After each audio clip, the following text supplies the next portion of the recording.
तुम लोगों का अपवाह हम शुरू किए हैं ना क्लास 9 में, अपवाह। और अपवाह में से हम सबसे पहले उठाए गंगा नदी तंत्र, यानी गंगा नदी का एक छोटा सा संक्षिप्त परिचय हम तुम लोगों के बीच रखना चाह रहे हैं। यह छोटा परिचय क्लास 9 के लिए काफ़ी है, ऑब्जेक्टिव के लिए, है ना। बाकी आगे चल करके तुम अगर ज्योग्राफी रखोगे तो और इसके विषय में विस्तार तुमको पढ़ना पड़ेगा। यही अंत नहीं है भाई, इसी को हम कहेंगे गंगा नदी के विषय में पूरी जानकारी हमको मिल गया, वैसी बात नहीं है। थोड़ा सा जानकारी तुमको अभी दिया जा रहा है क्लास 9 में हो ना, इसीलिए। तो इससे जो तुम्हारे बुक में जितनी भी इम्पोर्टेंट चीज़ दिया हुआ है ना, हम उस चीज़ को बोर्ड पर लिखने का कोशिश किया है, जो कि तुमसे को ये ऑब्जेक्टिव तुम्हारा पकड़ा जाएगा बेहतर तरीके से ना, अगर इसको तुम अपना दिमाग में सेट करके रख लो। इसीलिए पॉइंट को हम बोर्ड पर नोट कर दिए हैं, अब इसके विषय में थोड़ा सा सुन लो, ठीक है ना। गंगा नदी जो है वो हिमालय से निकलने वाली एक नदी है, हिमालय से निकलती है। इसका उद्गम स्थान जो है, गंगा नदी का उद्गम स्थान क्या है? भागीरथी, गंगोत्री, हिमानी। यहाँ पर ये जो चीज़ दिया हुआ है ना, वो उसका उद्गम स्थान का नाम दिया हुआ है, भागीरथी, गंगोत्री, हिमानी। एक जगह है जहाँ से गंगा नदी प्रवाह होती है, गंगा नदी शुरू होती है, वहाँ स्टार्ट होती है वहाँ ना गंगा नदी, ठीक है ना। तो ये तुमको यहाँ समझ में आ गया। अलकनंदा उत्तराखंड के देवप्रयाग से गंगा से मिलती है। अच्छा, अलकनंदा भी एक अलग नदी है। अलकनंदा जो है वो भी हिमालय से निकलने वाली नदी है, लेकिन एक ही जगह से, गंगा और अलकनंदा एक जगह से नहीं निकलती है। गंगा का निकलने का स्थान ये हुआ और अलकनंदा का और जगह जो, लेकिन वो गंगा में जाकर के मिल जाती है। ये नदी गंगा में भी जाकर के मिल जाती है। कहाँ मिलती है? उत्तराखंड के देवप्रयाग में। उत्तराखंड जो है उसकी राजधानी कहाँ पर है? उत्तराखंड की राजधानी देहरादून, ठीक है, बहुत बढ़िया, गुड बाय। उत्तराखंड के देवप्रयाग, देवप्रयाग जानते हो, लेकिन हम लोग देवप्रयाग जाते हैं तीर्थ करने। हमारे जो माता पिता हैं, बूढ़े बुजुर्ग हैं ना, वो देवप्रयाग जाता है तीर्थ करने। नहीं, देवप्रयाग में देवता है ना, देवप्रयाग में जाकर के मिलती है अलकनंदा। किससे मिलती है? गंगा से, ठीक है। हरिद्वार के पास गंगा पर्वतीय भाग को छोड़ करके मैदानी भाग में, हरिद्वार तक तो उधर से जो हिमालय पर्वत से आए वो पर्वतीय भाग से होकर के आए नहीं, और हरिद्वार जो है वो तुम्हारा उत्तर प्रदेश में पड़ता है। हरिद्वार के पास से आकर के ये गंगा नदी मैदानी भाग में प्रवेश कर जाता है। जानते हो कि पहाड़ी भाग से अगर नदी बह रही है ना, तो उसका पानी का जो धारा है ना वो तेज रहता है, क्योंकि ऊपर से नीचे जब आता है तो उसका गति तेज रहता है, पानी के प्रवाह का जो गति रहता है वो तेज रहता है ना। जैसे ही मैदानी क्षेत्र में आता है ना, उन पानी के प्रवाह का जो वेग एकदम धीरे होता है, शिथिल हो जाता है। बहुत स्पीड पानी बहता नहीं, उस नदी में तुम आराम से तैर सकते हो। लेकिन जिस नदी के पानी का धारा अगर स्पीड है, तेज है ना, उसमें तुम तैर नहीं सकोगे, बोट नहीं चल सकेगा, नाव नहीं चल सकेगा। तो नाव वगैरह जितना भी चलता है ना, वो वैसी नदियों में चलता है जो मैदानी भागों में उसका बहाव हो रहा है, मैदानी भागों में उसका प्रवाह हो रहा है। देखोगे तुम कभी गंगा नदी अगर जाओगे ना, तो कुछ ऐसे जगह है जहाँ पानी तेज गति से चलते हुए मिलेगा, कुछ ऐसे जगह है जहाँ पानी एकदम स्थिर चलते, पता ही नहीं चलेगा कि पानी किधर बह रहा है। ये जानने के लिए उसमें लोग कागज़ का टुकड़ा डालता है या कुछ और चीज़ डालता है, जो बहते हुए जैसे जाता है ना, तब पता कर पाता है कि पानी का बहाव किस ओर है। नहीं, पता नहीं चलता, मैदानी भाग में पता नहीं चलेगा कि पानी उधर से इधर जा रही है या इधर से उधर, ठीक है। तो कागज डाल के देखा जाता है। ये सुने हो कि नहीं तुम लोग इस बात को? ठीक है, तो मैदानी भाग में प्रवेश करती है। गंगा की सहायक नदियाँ, गंगा अकेले नहीं है, उसके साथ और भी सहायक नदियाँ हैं। कौन कौन है? यमुना, घाघरा, गंडक, कोसी। हमने पहले देखा अलकनंदा, आगे चल करके हम ब्रह्मपुत्र भी देखेंगे, ब्रह्मपुत्र भी नहीं, सहायक नदियाँ। यमुना नदी हिमालय से यमुनोत्री, हिमानी से निकलती है। गंगा नदी भागीरथी, गंगोत्री, हिमानी से निकलती है, और यमुना हिमालय के यमुनोत्री, हिमालय से निकलती है। उद्गम स्थान तुम जरूर याद रखोगे, ऑब्जेक्टिव में पूछता है उद्गम स्थान, ठीक है ना। तो गंगा का उद्गम स्थान देख लिया तुमने, यमुना का उद्गम स्थान तुमने देख लिया। इंपॉर्टेंट जो चीज़ बनेगा तुम्हारा सो ठीक है ना। वैसे बुक में भी दिया हुआ है ये चीज़, मैप हम अगर लाए होते तो मैप में भी दिखा देते। नदी तंत्र का नहीं, वो पॉलिटिकल मैप है हमारा, फिजिकल मैप नहीं है वो, नहीं चीज़ है तो उसमें दिखेगा नहीं। चलो, यमुना नदी हिमालय में, सॉरी यमुना नदी इलाहाबाद में गंगा से मिलती है। अच्छा, यमुना नदी जो है वो गंगा से मिल जाती है, गंगा में जाकर के विलीन हो जाती है। कहाँ पर? इलाहाबाद में। इलाहाबाद तो इसलिए इलाहाबाद में 3 नदियों का संगम है, गंगा, यमुना और सरस्वती। सरस्वती दिखता नहीं है, 2 ही नदी दिखता हुआ, गंगा और यमुना। और इलाहाबाद पर उस संगम पर लोग स्नान करने जाता है, हिंदू धर्म वाले लोग उसको पवित्र मानता है उस जगह को ना।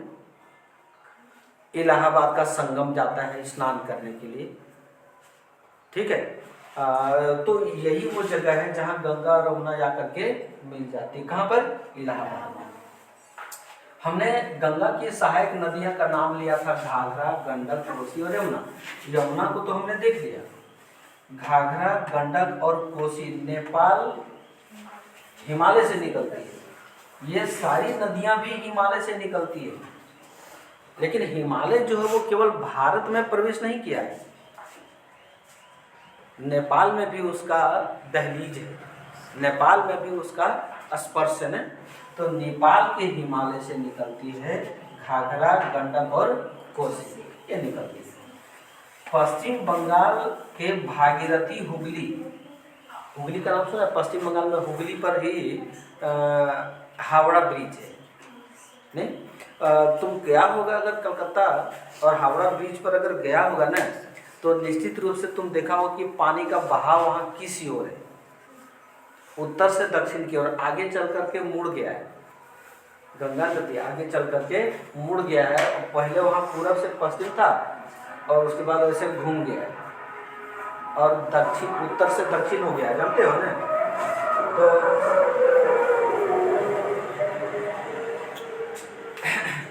पश्चिम बंगाल में भागीरथी, हुगली गंगा का एक भाग है। वो गंगा वहाँ 2 भागों में बढ़ जाती है, ठीक है ना।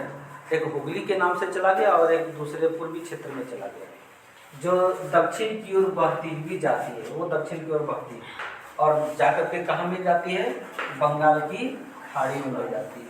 गंगा नदी बंगाल की खाड़ी में, उसका मुहाना कहाँ है? गंगा नदी का मुहाना बंगाल की खाड़ी। गंगा नदी का उद्गम स्थान कहाँ है? भागीरथी, गंगोत्री, हिमानी, ठीक है ना। ये फिर क्या है कि गंगा बांग्लादेश में प्रवेश करती है और ब्रह्मपुत्र नदी इससे आकर के वहीं मिलती है बांग्लादेश में। बांग्लादेश में ही ब्रह्मपुत्र नदी आकर के मिल जाती है और ये दोनों नदियाँ कहाँ जाकर के मिलती है? बंगाल की खाड़ी में जाकर के विलीन हो जाती है। बंगाल की खाड़ी में जाकर के उसका हो जाता है ये। गंगा और ब्रह्मपुत्र समुद्र में विलीन होने से पहले मेघना के नाम से जाना जाता है। इस चीज को तुम जरूर याद रखना, ऑब्जेक्टिव में अक्सर इसको पूछ देता क्लास 9 के लिए, ठीक है।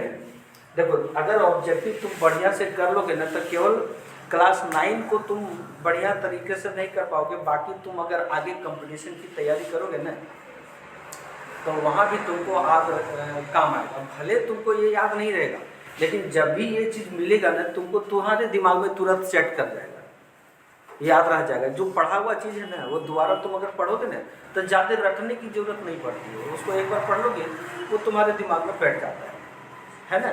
तो इसी व्यू से तुम इसको पढ़ोगे तो गंगा और ब्रह्मपुत्र समुद्र में विलीन होने से पहले उसको, उन दोनों को मेघना के नाम से जानते हैं।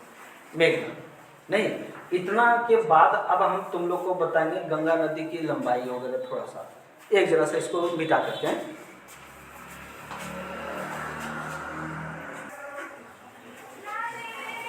पॉइंट नंबर 11 जो हम तुमको लिखे हैं ना, वो एकदम बहुत ही इम्पोर्टेंट चीज़ है। हम लोग गंगा नदी के विषय में पढ़े और ये नहीं जाने गंगा नदी की लंबाई कितनी है, वो अच्छी बात नहीं है ना। गंगा नदी की लंबाई, एग्जैक्ट लंबाई नहीं पता है, लेकिन तुम्हारी बुक के अनुसार गंगा नदी की जो लंबाई है वो 2500 किलोमीटर से अधिक।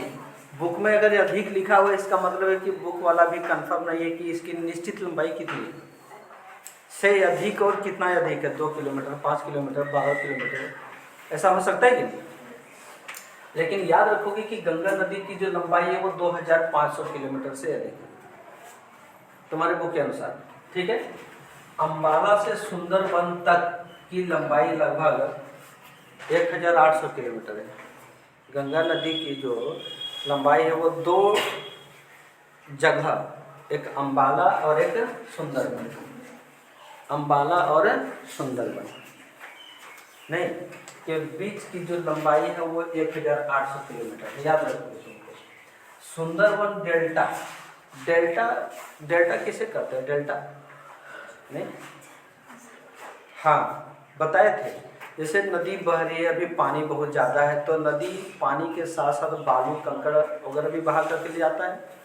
अब धीरे धीरे पानी कम हुआ तो क्या करता है कि रेत यानी बालू को एक जगह बीच में नदी में जमा कर दिया। बीच में मान लो कि ये नदी का प्रवाह जा रहा है ना, नदी का प्रवाह जा रहा है, ठीक है। पानी कम हो गया और ऐसा हुआ कि बालू जो है वो यहाँ पर एक टीला के रूप में यहाँ जमा कर दिया, तो इसका प्रवाह इधर होने लगा और इधर होने लगा, दोनों तरफ होने लगा। तो बीच में जो बालू का टीला जो बच गया या बालू का जो ढेर बच गया, बड़ा स्थल जो बच गया, वो यही भाग डेल्टा कहलाता है। ये डेल्टा कहलाएगा, ठीक है। तो डेल्टा सुंदरबन डेल्टा विश्व का सबसे बड़ा और तेजी से वृद्धि करने वाला डेल्टा, मतलब ज़्यादा यहाँ पर बढ़ते जा रहा है, डेल्टा बड़ा होते जा रहा है धीरे धीरे। यानी पानी का जो बहाव है वो कम बेसी वहाँ हो रहा है ना, तो पानी के बहाव के चलते बालू जो है वहाँ छटाते जा रहा है और इस तरह से डेल्टा और बड़ा होते जा रहा है, विस्तार होते जा रहा है। सुंदरबन डेल्टा में रॉयल बंगाल टाइगर पाया जाता है, बाघ प्रजाति है, टाइगर प्रजाति वहाँ पर पाया जाता है। ये तुमको पश्चिम बंगाल में मिलेगा सुंदरबन डेल्टा नहीं, और सुंदरबन डेल्टा के साथ साथ सुंदरबन भी है वहाँ पर है। और वहाँ पर एक जंगली जानवर रॉयल बंगाल टाइगर पाया जाता है। याद रखोगे तुम लोग। सुंदरबन डेल्टा का नाम सुंदरी है, यहाँ पर हम कुछ गलती लिख दिए हैं लगता है, हाँ इसको तो सुंदरी करना, सुंदरी नामक पादप से पड़ा है। अच्छा, सुंदरबन डेल्टा का नाम सुंदरी एक प्रकार का पादप है, हम लोग उस पादप को नहीं देते, सुंदरी पादप, उसी के नाम पर सुंदरबन पड़ा और सुंदरबन डेल्टा भी हो गया। आगे चल कर के नदियाँ मैदानी भाग में जब प्रवाह करती है तो पानी का वेग धीरे हो जाता है। क्यों? पानी का वेग जब धीरे हो जाता है तो 6 किलोमीटर की दूरी पर 1 मीटर का ढलान होता है। 6 किलोमीटर लोगे तो 1 मीटर का ढलान मिलेगा, ये हो जाता है। और इसीलिए नदियों में अनेक बड़े बड़े विसर्प बने। विसर्प का मतलब कि घुमावदार हो जाता है मैदानी क्षेत्रों में, विसर्प में घुमावदार नदियाँ हो जाते हैं, ठीक है। तो ये चीज़ वही चीज़ करता है यहाँ पर। तुम गाड़ी से तुम जब कभी साइकिलिंग किया है ना, जब स्पीड कम रहता है तो तुम्हारा जो सर्पी के आकार का होने लगता है हैंडल अपने से, और जब स्पीड में चलते हैं तो एकदम स्ट्रेट चलता है। बाइक भी चलाओ तो धीरे चलाओ ना, तो धीरे चलाओ तुमको बैलेंस करने के लिए जिग जैग करना पड़ता है नहीं, तो स्पीड कम हो जाती है मैदानी क्षेत्रों में। तो मैदानी क्षेत्रों में जब स्पीड कम हो जाती है तो वो जिग जैग होने लगती नदियाँ, विसर्प बन जाते हैं, ठीक है। तो ये गंगा नदी से संबंधित तुमको एक छोटा सा इंफॉर्मेशन हम तुमको दिए हैं नहीं, और यही काफ़ी है। अगला भी तुमको बताएंगे ब्रह्मपुत्रा का।